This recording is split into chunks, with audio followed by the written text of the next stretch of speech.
Entonces dice, Pilmaiken sin represa, Feleitati, Nel Tume sin represa, Feleitati, Carilafken sin represa, Feleitati, Curaregue sin represa, Feleitati. Felei, esos son todos los lugares donde quieren intervenir nuestro territorio allá, las transnacionales.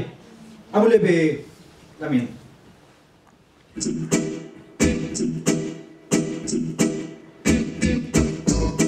Felei Mai, por nuestro Trayen, con nuestro territorio.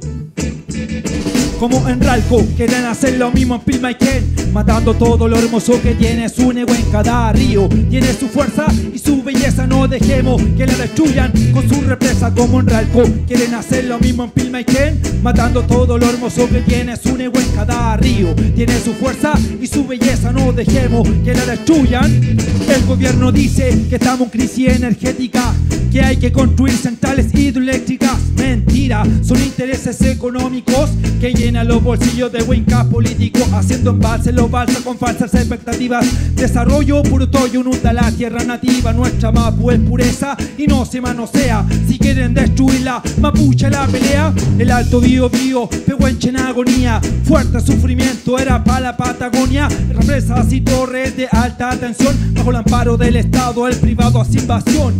Peñunamo y no nos permitamos que sigan destruyendo el lugar donde habitamos.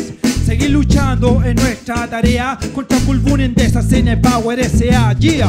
Como en Ralco, quieren hacer lo mismo en Pilmaiken, matando todo lo hermoso que tiene su nego en cada río. Tiene su fuerza y su belleza, no dejemos que la destruyan con su represa. Como en Ralco, quieren hacer lo mismo en Pilmaiken, matando todo lo hermoso que tiene su nego en cada río. Tiene su fuerza y su belleza, no dejemos que la destruyan. Ahora, Pilmaiken sin represa, Feleitati, Nel Tume sin represa, Carilafken sin represa, Curaregue sin represa, Río Ñuble sin represa, Río Maipo sin represa.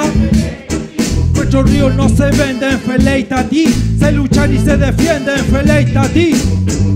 Marcho, Guabalinamien. Felei Mai.